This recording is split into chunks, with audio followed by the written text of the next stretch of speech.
예, 오늘은 부활에 대한 바른 이해라는 제목인데요.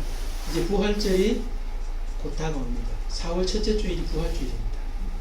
그래서 또 말씀에도 부활에 대한 말씀이 있어서 우리가 부활절을 맞이하면서 부활에 대한 바른 이해가 필요하겠다 싶어서 여러분들하고 오늘 같이 말씀을 나누게 되었습니다. 여러분, 왜 부활에 대한 바른 이해가 필요한가? 또 부활이 무엇인가? 또 어떻게 바른 부활에 대한 이해를 할 수 있는가 하는 그런 질문들을 우리 같이 오늘 본문 속에서 던지면서 찾아보고자 하는 것입니다. 오늘 본문의 내용은 잘 아시겠죠, 그죠? 보면은 사두개인이라고 하는 사람들이 몇몇 찾아와서 예수님에게 부활에 대한 질문을 합니다. 그런데 사두개인들은 부활을 믿지 않는 자들이에요. 부활이 없다고 하는 자들인 사두개인들이 예수님께 와서 부활에 대한 질문을 하는데, 그 질문하는 의도는 뭐냐면은 부활을 질문함으로 예수님에게 대한 예수님께서 곤란한 상황에 처하도록 하기 위해서 지금 부활에 대한 질문을 하고 있는 거예요. 그 질문 내용 우리가 잘 아시죠, 그죠? 7형제가 있었는데 첫 번째부터 7째까지 다 이제 한 여자분과 결혼을 하게 되고 이제 다 죽었는데, 이제 나중에 천국에서는 그러면 부활하게 되면은 누구의 아내가 되겠느냐, 그런 질문을 하는 거죠. 그랬더니 예수께서 너희들이 성경도 잘 모르고 있고 하나님의 능력에 대해서도 잘 몰라서 지금 부활에 대해서 오해를 하고 있다, 그런 말씀을 하고 있는 거예요. 그래서 부활이 무엇이고 또 하나님의 능력이 어떠한 것인지를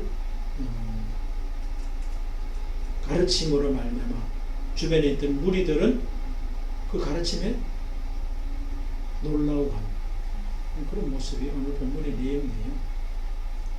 그럼 오늘 본문을 쭉 보면서 왜 부활에 대한 바른 이해가 필요한가, 그런 질문을 던져본다면 우선 부활에 대한 바른 이해가 없는 대표적인 사람이 사두개인들이죠, 그죠?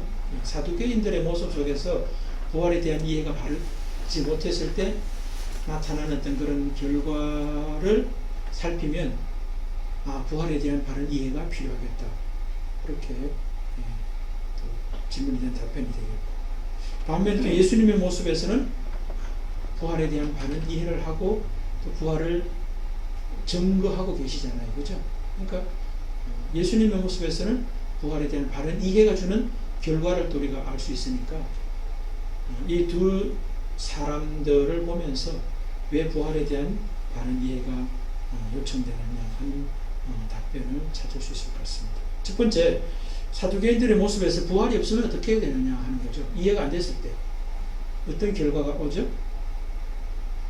오늘 예수님도 사두개인들이 부활이 없다 하는 사람들이 와서 부활을 이야기하는데 부활에 대해서 오해하고 있다, 그러니까 바르게 이해하지 못했다라고 성경도 이야기하시거든요.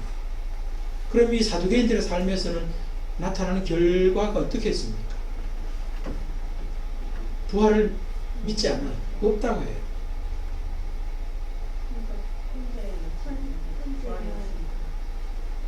그러니까 내세를 생각지도 못하겠고, 그죠? 우선 1차는. 그 다음에 현실주의자가 되겠죠, 그죠? 현실에 갇혀 있는 사람들이 되는 거예요. 이 사람들의 세계관은 뭐예요? 이 세상이 전부다 라고 하는 그 세계관을 가지고 살겠죠. 그러니까 이 세계에서 그들이 중요하다고 생각하는 것에 목숨을 걸면서 살아요. 그러니까 실제적으로 사두개인들이 이스라엘의 그 사내들인 공회, 우리로 말하면 국회의원들이라고 할 수 있는데 그 숫자에 많은 사람들이 사두개인들이라고 합니다. 바리새인들은 소수라고 해요. 그러니까 그만큼 뭐예요? 현실주의자들로서 현실에 갇혀서 살아가는, 현실이 전부인 줄 알기 때문에 현실의 종이 되어서 살아갈 수밖에 없게 되어 있어요. 그런 모습을 우리가 볼 수 있죠. 그러다 보니까 어떻게 돼요? 이 세상에 갇혀서 모든 관계도 뭐예요? 이 세상에 갇혀 있는 관계성으로 살아가는 거예요. 하나님도 뭐예요? 이 세상에 자기들이 살아 있을 때만 도움을 주고 받는 어떤 그런 하나님으로 이해했겠죠, 그죠? 내세를 믿지 않는데 그렇잖아요. 그 다음에 주변 사람들과의 관계도 어떻게 했어요? 이 세상에서 자기가 잘 되는데 다 필요한 하나의 수단과 방법, 도구밖에 안 되는 거예요. 그러니까 관계성도 분명히 문제가 생길 수밖에 없게 되겠죠. 오늘 예수님께도 찾아와가지고 예수님을 위하는 것이 아니라 예수님을 골탕 먹이려고 지금 이 질문을 하고 있거든요. 관계도 다 뭐예요?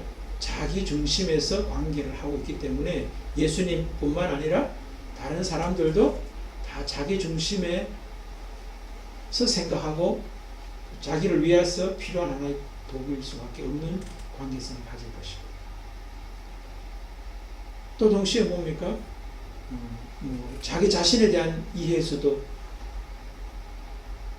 현실 중심에 갇혀있는 그런 자기, 그러니까 건강도 이 땅에서 건강, 물질도 이 땅에서 어떤 물질, 이런 건 자기 어떤 그런 생각과 판단에 갇혀있는 어떤 그런 모습도 되겠고요.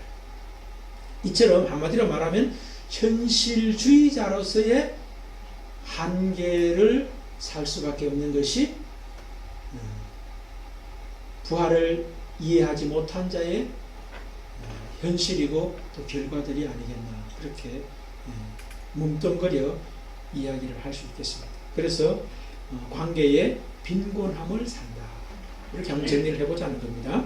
다른 이야기를 많이 할 수 있지만, 반면에 예수님의 모습에서는 부활이 이해되었을 때 어떤 모습인가? 현실을 떠난 건 아닙니다. 부활을 이해한다고 해서 현실을 떠나서 공중에서 있는 게 아니에요. 내세만 있는 게 아닙니다. 현실도 제대로 살 수 있을 뿐만 아니라 다음 내세도 제대로 살아낼 수 있도록 가능하게 하는 게 부활에 대한 이해가 있는 자가 누릴 수 있는 삶의 현실이에요.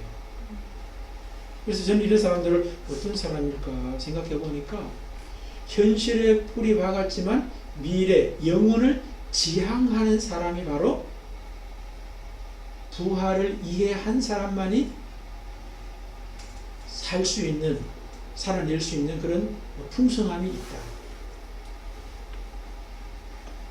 사두개인들이 현실주의자라면, 현실에 또 종이 되고 있는 그런 모습이라면, 예수님같이 부활을 제대로 이해하면은 현실주의자가 아니라 현실도 풍성하게 살아낼 뿐만 아니라 영원, 미래조차도 풍성함을 지속적으로 살아낼 수 있는 그런 결과들을 살 수 있다, 그렇게 말씀을 드리고 싶습니다.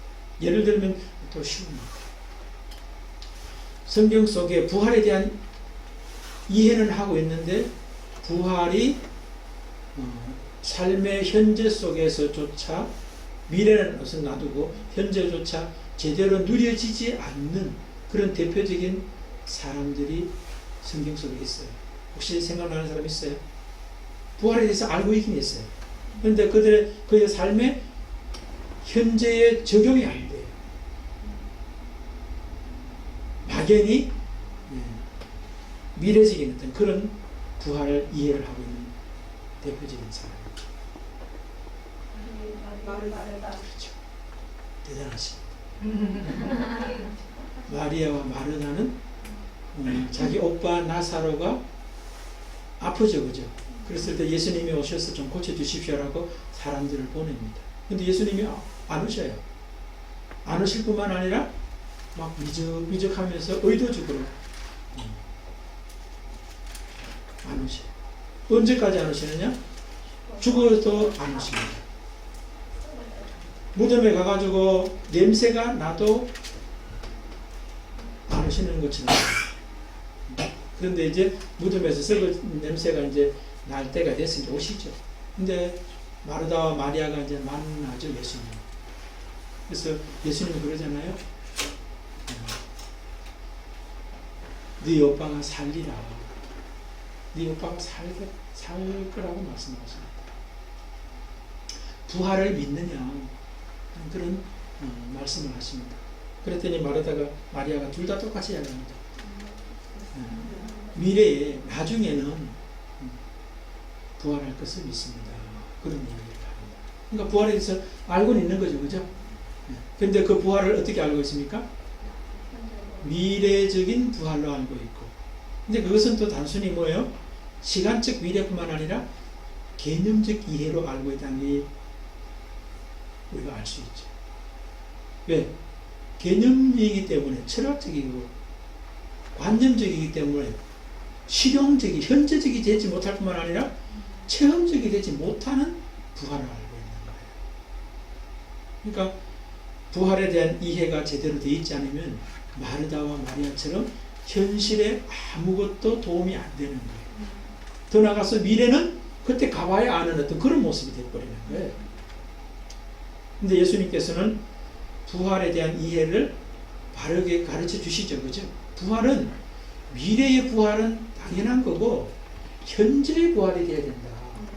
그리고 부활은 관념, 개념, 철학적인 어떤 공중에 떠있는 부활이 아니라 내 삶의 실상 속에 적용이 되는 부활이 된다라고 지금 말씀하는 거예요.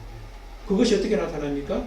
라사로를 현재적으로, 실제적으로 살려서 부활이 뭐라고 하는 것을 가르쳐 주시는 것을 볼 수가 있어요.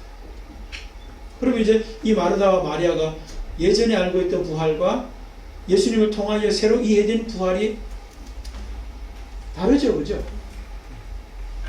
미래적, 개념적 이해에서 현실적, 실제적 이해로 바뀌는 모습을 볼 수 있어요.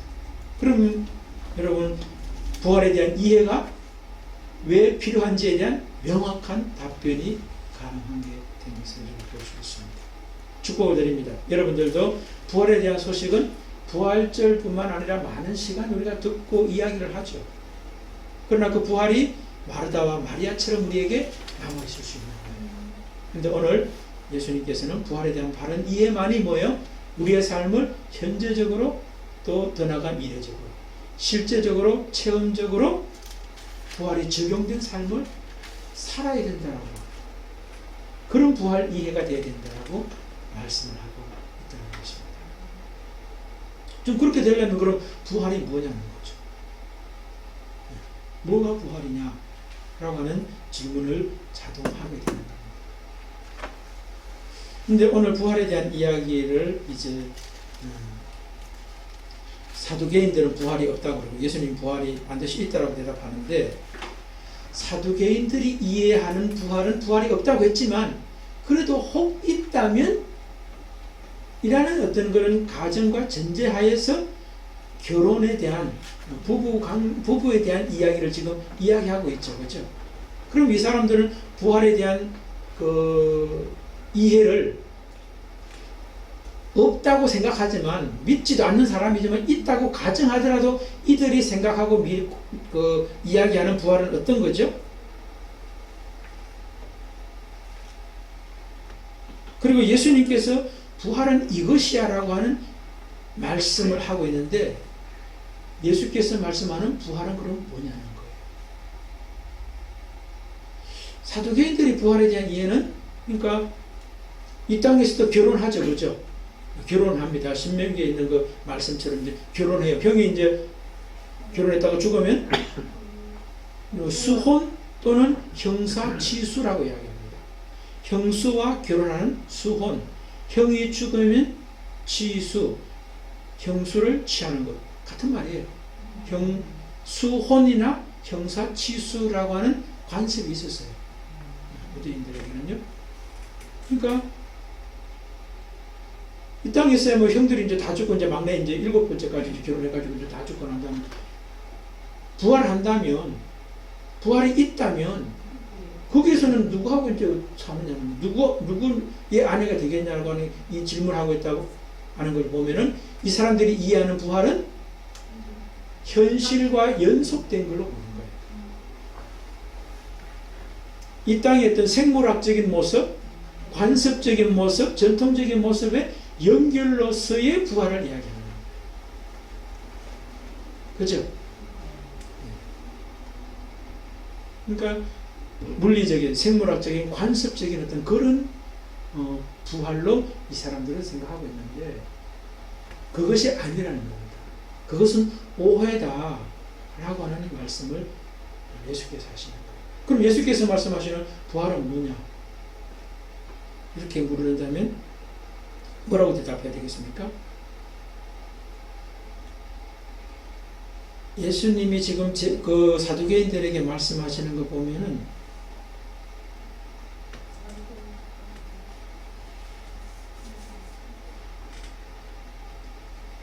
사두개인들은 지금 부활 때는 장가도 아니가고 시집도 아니가고 하늘에 있는 천사들과 같으니라. 죽은 자의 부활을 원할진대 하나님이 너희에게서 말씀하신 바 나는 아브라함의 하나님이요 이삭의 하나님이요 야곱의 하나님이라 하신 것을 읽어보지 못하였느냐. 하나님은 죽은 자의 하나님이 아니요 살아있는 자의 하나님이라 하시니. 그럼 예수께서 말씀하는 부활은 지금 뭘 이야기하고 계신 것 같아요?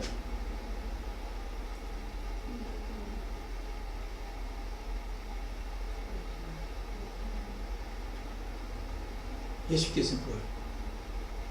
몸이 다시 사는 것. 이상이죠. 그죠?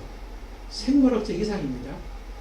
우리가 예수님께서 부활하신 모습을 보면은 떡을 드시고 그 다음에 또 뭡니까? 의심했던 도마에게 내 손과 옆구리를 보고 만져봐라 라고 하는 거 보면은 생물학적인 모습이 있어요. 그런데 거기에 또 갇혀있지 않아요. 문이 닫혀있는데도 들어오시는 것을 보면은 단순한 생물학적인 어떤 그런 물리적인 모습만은 아니면서 또 가지고 있거든요. 그런데 오늘 또 30절에 보면 이런 말씀 있잖아요. 부활의 모습은 장가도 시집도 안 가고 하늘에 있는 천사들과 같다 라고 하는 이 말씀의 기초에 보면은 천사는 우린 몸을 가지고 있는 게 아니죠. 그죠? 그러니까 물리적인, 생물학적인 관습 이상인 거예요. 그럼 그 이상이면 또 뭐냐라고 하는 거예요. 부활을 살았던 어떤 사람들의 모습을 보면은 아브라함이 부활했다고 그러고 이삭도 부활했다고 그러고 야곱도 부활했다라고 말하고 있거든요. 근데 지금 아브라함, 이삭, 야곱은 지금 다 몸은 죽어 있잖아요. 죽어서 지금 마물에 무덤에 무덤 묻혀서 지금 다 썩어서 지금은 흔적도 없을 거 아니에요. 그럼 예수님 말씀은 지금 이들이 지금 부활해 있다라고 지금 말씀하면 그 부활은 뭐냐는 거죠. 그래서 부활의 모습을 저는 이 말씀을 보면서 제가 내린 그 부활에 대한 이해는 생물학적, 물리적, 어떤 그 관습적 이런 모습 이상인데 뭐냐? 아브라함이 부활했다라고 하는 것, 이삭, 야곱이 부활했다라고 하는 것은 부활의 개념은 영적인 개념이고 이걸 조금 더 확장하면은 하나님의 통치의 개념이고 주권 소속 관계의 개념이 부활이다. 그렇게 말씀드리고 싶어요. 그러니까 몸이 다시 사는 게 중요한 게 아니라 하나님과의 관계가 어떤 관계로 있느냐가 부활이냐 부활하지 않았느냐를 결정하는 핵심이라는 거예요. 만약에 몸의 부활을 이야기한다면 우리는 지금 부활을 살 수가 있어요, 없어요? 죽기 전까지는, 그리고 예수님이 재림하시기 전까지는 부활을 못 사는 거예요. 그런데 부활은 육체적인 이 육체의 어떤 그 신비한 모습으로 부활도 있지만 그것보다 더 중요한 게 영적인 거라는 거예요. 하나님과 나와의 관계가 어떤 관계에 있느냐, 하나님을 통치자로 인정하면서 주권을 인정하면서 그와 바른 관계에 있느냐, 내가 그분의 소유된 자이냐 라고 하는 것을 우리가 알고 있는 것이 오히려 부활에 대한 더 정확한 핵심적인 개념이라는 거예요. 여러분 이제 미래에 예수께서 재림하시면 이 세상에 지금까지 살았던 모든 사람들은 다 부활합니다. 그래서 부활하셔서 예수님 앞에서 심판을 받죠. 심판을 받는데 어떤 사람은 영생으로 천국으로 들어가는 부활이 있고 어떤 사람은 영벌로 지옥으로 들어가는 부활이 있어요. 그러니까 그러면은 뭐예요? 부활 자체보다 더 중요한 것은 부활이 어떤 부활이냐 했을 때 몸이 신비로운 모습으로 다시 사는 것, 그게 부활의 핵심은 아니에요. 지옥에 가는 사람, 영벌의 사람도 부활하는 것은 똑같이 부활해요. 그런데 천국의 부활, 영생의 부활은 뭐예요? 하나님과 자기와의 관계, 영적인 것, 그분의 통치, 그분의 주권, 그분의 내가 소유라고 하는 것을, 그분은 나의 주인이라고 하는 것을, 주권자라고 하는 것, 소유자라고 하는 것을 인정하는 사람, 이 뭐예요? 영생과 천국을 살게 되거든요. 창세기 3장에서 아담과 하와가 선악과 따먹은 것에서 마찬가지예요. 그들의 몸은 아직까지 살아있잖아요. 그런데 그들은 죽었다라고 말씀하거든요. 그러니까 살았다 죽었다의 개념이 이 생물학적인 이것을 이야기하는 게 아니에요. 하나님과 나와의 관계, 주권, 통치, 소유 이런 것들이 연결되어 있느냐 아니냐가 부활의 개념의 핵심이라는 거예요. 이해되시죠? 그죠? 예를 또 들면 또 쉬워요. 아브라함은 부활을 살았다고 지금 이야기를 하세요. 근데 창세기 22장에 보면 아브라함이 부활을 살았던 것을 우리가 알 수가 있어요. 이삭을 드리라고 그러죠. 그죠? 바쳐요. 그런데 하나님께서 그를 살리는 어떤 그런 모습이 있죠. 그죠? 거기에서 먼저 이삭을 바치러 이제 제물을 드리러 모래산에 올라갈 때 아브라함이 이렇게 이야기합니다. 그 자기 종들, 그 산 아래 남아있는 종들에게 우리가 산에 올라가서 번제를 드리고 우리가 돌아오겠다라고 이야기를 해요. 그러니까 여기서 기다리라는 거죠. 그죠? 근데 여러분, 올라가는 사람이 두 사람이 올라가지만 번제가, 제물이 이삭이 번제를 드리면 돌아올 때 어떻게 되겠어요? 자기 혼자 돌아와야 되잖아요. 그런데 둘이 다 돌아올 것을 아래 사람들에게 지금 이야기를 하는 거예요. 종들에게. 그러니까 기다리라는 거예요. 그 자체가 뭐예요? 아브라함이 이삭을 제물로 드리더라도 하나님의 그를 살릴 것을 믿었다라고 하는 것이 되는 거예요. 그런데 그것을 히브리서에서 또 그렇게 이야기해요. 히브리서 11장 19절에 보면은 하나님이 자기를 시험할 때, 이삭을 바치라고 시험할 때 이삭을 바치더라도 하나님께서 죽은 자 가운데서 그를 살리실 것이라고 믿었다. 그렇게 이야기하는 거예요. 히브리서가 그렇게 아브라함이 뭐예요? 부활 신앙을, 부활에 대한 바른 이해가 있었다라고 하는 것을 증거하고 있어요.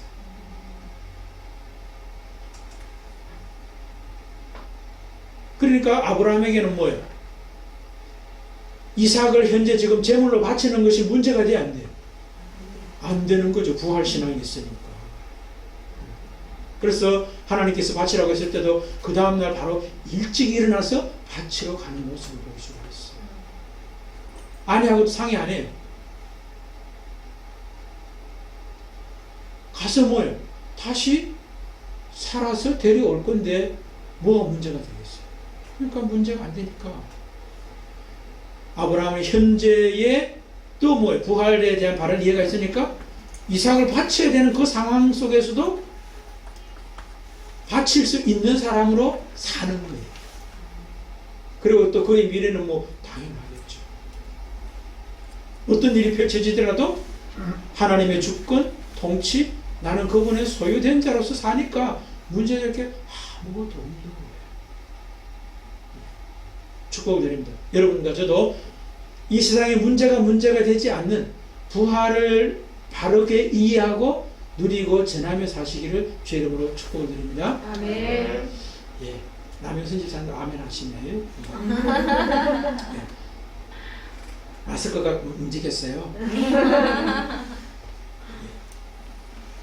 그러니까 부활에 대한 이해가 얼마나 중요한 걸 우리가 알 수 있어요. 그럼 이제 그런 부활을 제대로 이해하고 누리고 살기를 원하는데 그 부활에 대한 이해는, 바른 이해는 어떻게 가능하냐가 또 이제 바로 연결되는 질문이에요. 사두개인들이 오해했던 이유가 두 가지 원인이 있다라고 예수님이 말씀하시죠. 그죠? 그러니까 부활을 오해하는 데서 제대로 이해하기 위해서는 오해했던 이유, 근거를 뭐예요? 뒤집으면 되는 거예요. 그러면 부활에 대한 바른 이해를 가능하게 된다라고 하는 것을 볼 수 있죠. 그 말씀이 이제 29절에 이렇게 되어 있죠. 예수께서 대답하여 이르시되 너희가 성경도 하나님의 능력도 알지 못하는 거로 오해하였도다. 오해의 두 가지가 있습니다. 첫 번째 뭐예요? 성경을 오해했고, 두 번째는 하나님의 능력을 오해했기 때문에 너희들이 부활에 대한 오해를 했기 때문에 지금 부활을 있다고도 생각도 안 하고, 있다고 가정한다 하더라도 너희들이 질문해 보니까 질문 자체가 이미 뭐예요? 전제가 잘못되어 있어요. 부활에 대한 이해를 잘못하고 지금 질문을 하고 있는 그런 모습이다라고 지금 말씀하고 있는 거예요. 그럼 성경에 대한 오해의 내용이 뭐예요? 이들은 뭐예요? 모세 오경만 믿는 사람들입니다. 사두개인들은 모세 오경이 뭐예요? 창세기, 출애굽기, 레위기, 민수기, 신명기만 모세 오경이라고 해요. 모세가 쓴 오경, 5개의 성경, 여기 모세 오경이거든요. 근데 여러분, 모세 오경 중에 오늘 본문 속에 있는 말이 있어요. 32절이 그게 모세 오경 중에 특별히 출애굽기 3장 6절에 있는 말씀이에요. 나는 아브라함의 하나님이요 이삭의 하나님이요 야곱의 하나님이로라 하는 이 말씀이 출애굽기 3장 6절에 있는 말씀이거든요. 이 배경은 뭐냐면은 모세가 미디안 광야에 있을 때 하나님께서 그 뜰기나무 불꽃으로 찾아오셔가지고 불을 막 타는데 뜰기나무는 안 타는 거예요.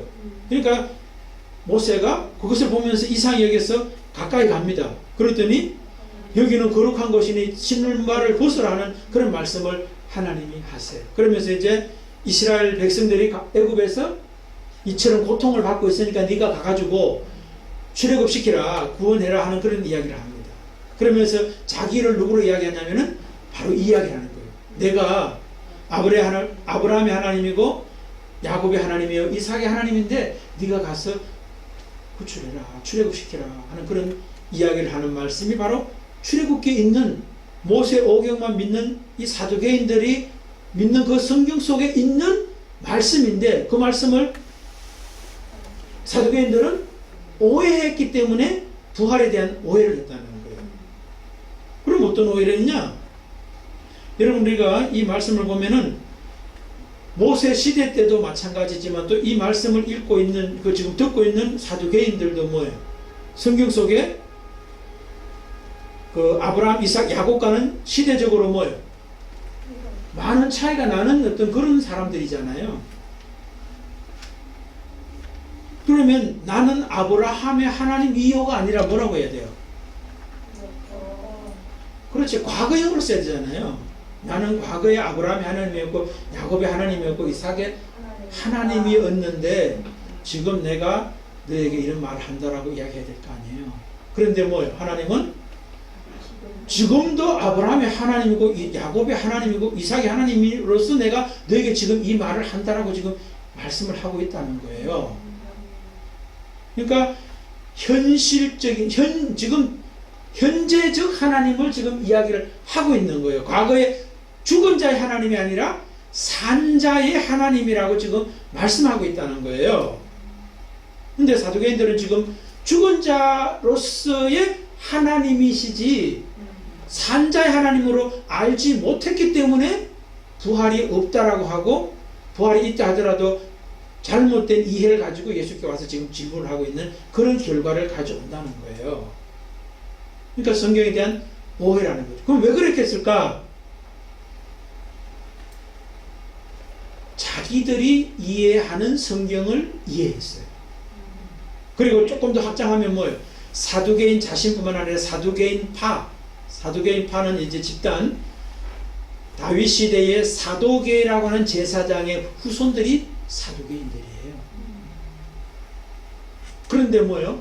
그들은 지금 성경을 또 하나님께 그 제사드리는 제사장의 가문이었지만 성경에 대한 이해를 자기가, 그리고 또 사두개인들의 집단 속에 있는 그 해석, 이해의 틀 속에서 성경을 이해하고 있기 때문에 오는 결과라는 거예요.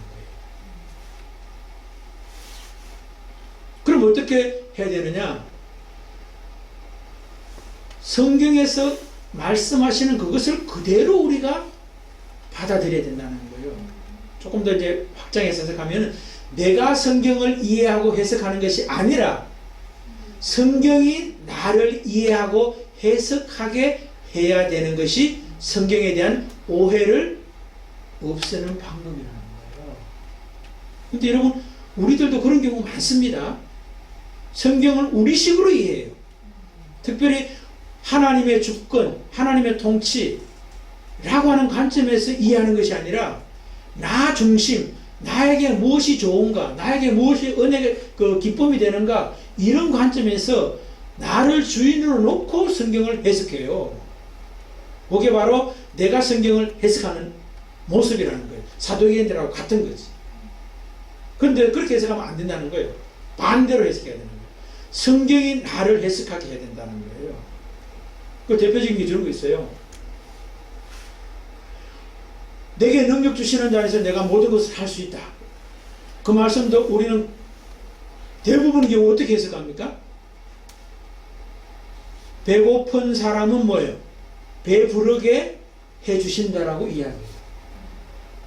궁핍한 사람은 뭐예요? 부유하게 바꾸어주는 것을 능력 주시는 자에서 모든 것을 할 수 있다라고 이해를 한다는 거예요. 근데 그 말을 쓰면 뜻은 그 뜻이 아니에요. 배고플 때는 배고픈 가운데로 하나님의 주권과 통치와 은혜가 있다라고 받아들이는 게 내게 능력 주시는 자 안에서 모든 것을 할 수 있다는 말의 의미라는 거예요.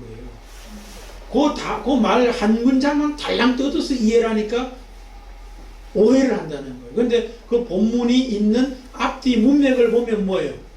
그 말이 아니라는 것을 알 수가 있다는 거예요. 그러니까 내 식으로 해석하면 성경을 오해한다는 거예요.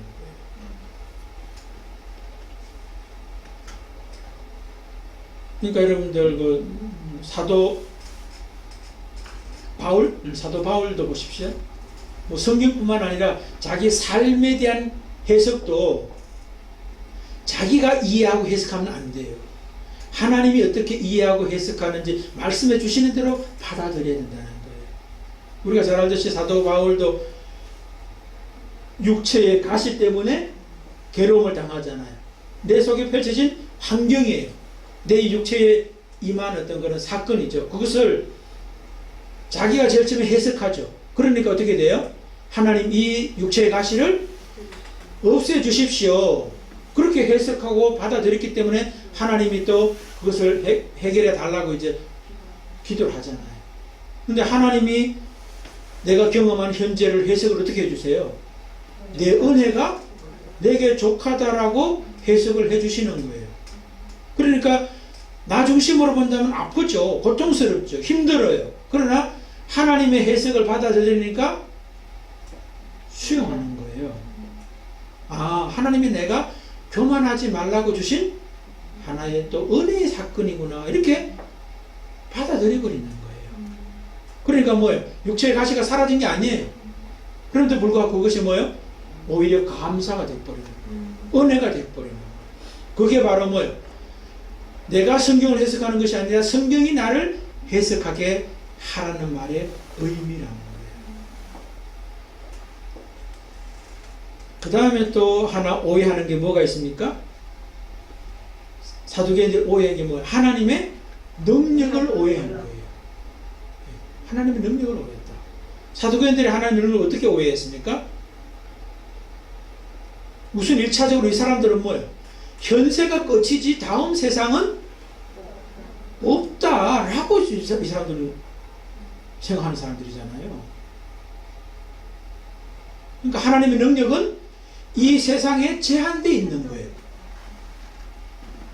그런데 그 능력은 그럼 뭐예요? 사람에게는 잘해야 100년이죠. 그죠? 잘 살아야 100년 우리가 산다면. 그러나 하나님의 능력이 미치는 기간은 뭐예요? 영원히 있는 거예요. 영원토록. 그러니까 전능하신 능력인 거죠. 시간적으로도 영원할 뿐만 아니라 능력의 크기도 전능한 하나님인데 사두개인들은 지금 그것을 제한하고 있어요. 현실주의자니까 현실적 이해만 하고 있는 거예요. 그러니까 얼마나 삶이 굉장히 폭이 좁으냐, 빈곤하냐, 가난하냐 이렇게 볼 수가 있죠. 그런데 반면에 예수님은 하나님의 능력을 지금 몇천 년 전에 죽은 아브라함도 지금 살아있는 자로 능력 가운데 일하시고 계십니다. 야곱, 이삭 뭐 다 마찬가지죠. 그 다음에 우리 인간들은 뭐예요? 장가가고 시집가는 어떤 생물학적인 어떤 그런 연장선이 아니라 그 이상으로 변화시키시는 하나님이라는 거죠. 천사들과 같이 단순한 생물학적 이상, 천사들 같은 어떤 그런 영적 존재로 부활한 예수의 어떤 그 모습처럼 육체가 있는 모습인 것 같으면서 동시에 또 뭐예요? 육체가 없는 듯한 어떤 그런 영적인 모습으로 변화시키는 능력이 하나님께 있는 분이다라고 지금 말씀합니다. 자, 그럼 우리 삶 속에서도 하나님의 능력을 우리가 현실에 제한되게 산다면은 굉장히 가난하게 살겠죠. 그죠? 그러나 하나님의 능력이 전능하신 능력이다. 아까 전에 말했던 것처럼 아담 같은 경우 자기 아들 죽은 자도 살리실 하나님의 능력이 있다라고 우리가 현재를 믿음으로 받아들이고 산다면은 문제되는 게 아무것도 없는 그런 능력이 하나님을 현재화되어서 실제화되어서 살아낼 수 있게 되더라는 거죠. 그래서 성경에 보면은 말씀을 잘 알고 있었던 바리새인과 율법사들이 성경과 하나님의 능력에 대한 이해가 한계가 있으니까 뭐예요? 율법적 이해, 인본적 이해, 이 세상적 관점의 이해에 갇혀서 살아가는 거예요. 물론 그 바리새파인 사람들은 천사도 인정하고 영생도 부활도 믿는 사람이긴 했어요. 그러나 어쨌든 뭐 굉장히 가치 있는 어떤 그런 자기식의 이해를 가지고 있기 때문에 안식일에 대한 이해도 성경적 이해가 아니라 자기식 이해에 갇혀서 사람을 판단하고 정죄하고 동시에 또 자기들도 안식일 못 지키고 이래 되면 얼마나 자기를 정죄의식 가지고 죄책감 가지고 살겠어요. 그러니까 불행하게 산다는 거예요. 반면에 베드로 같은 경우는 뭡니까? 말씀에 대한 이해든지 그 다음에 삶에 대한 이해가 부활에 대한 이해, 그 바르게 된 성경 이해, 바르게 대한 뭐예요? 하나님의 능력에 대한 이해를 하고 살아가니까 삶이 굉장히 폭이 넓고 다이나믹해요. 그 얘기가 어떤 것입니까? 말씀에 대한 이해에서는 어떻습니까? 바리새인 서기관 제사장 이런 사람들이 안전병이 살렸을 때 뭐예요? 막 사람들이 다 글로 막 몰려가니까 협박하잖아요. 그죠? 그런데 베드로가 뭐라고 해요? 내가 당신의 말을 듣는 게 좋습니까? 하나님의 말씀을 듣는 게 좋습니까? 라고 하나님의 말씀을 따라가겠다라고 이야기를 하고 있는 거예요. 하나님의 말씀이 자기를 뭐예요? 통치하는 거예요.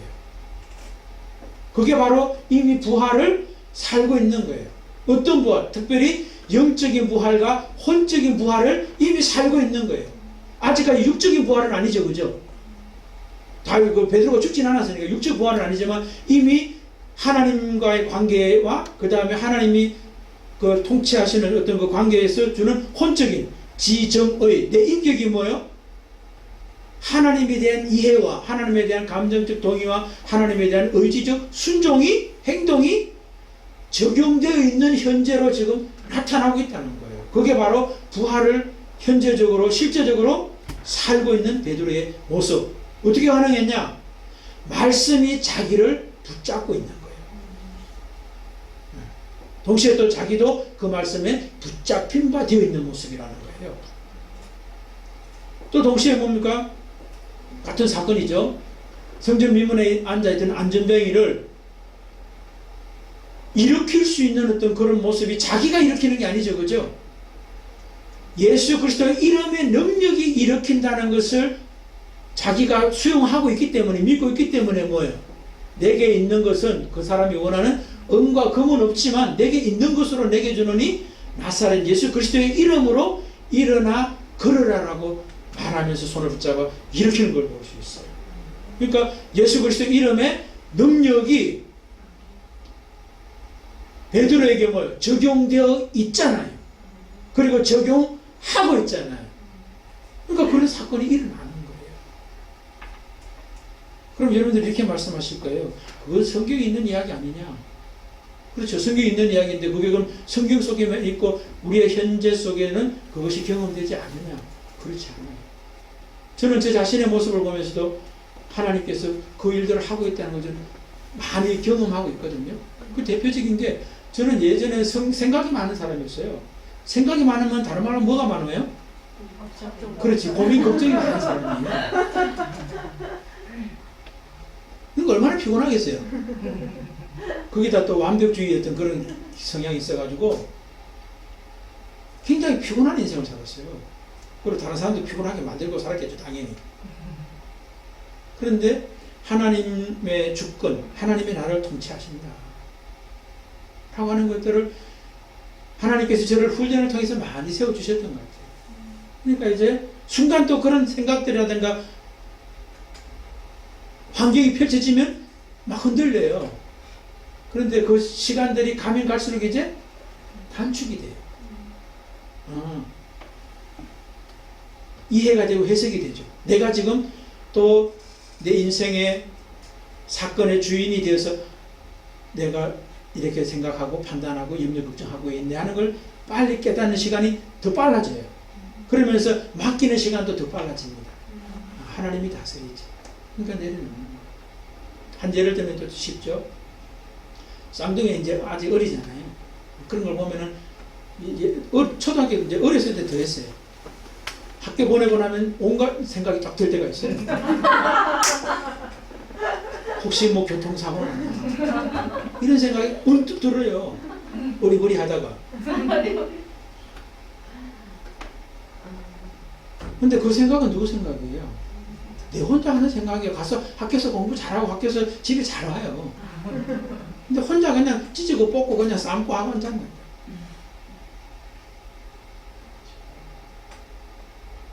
하나님의 주권을 맡기는 거예요. 죽고 사는 것도 하나님의 더 가운, 죽으면 또 죽는 거고 사는 것도 하나님이 사는 거지 라고 하는 것을 인정합니다. 하나님 맡겨드립니다. 했을 때 그로부터 뭐예요?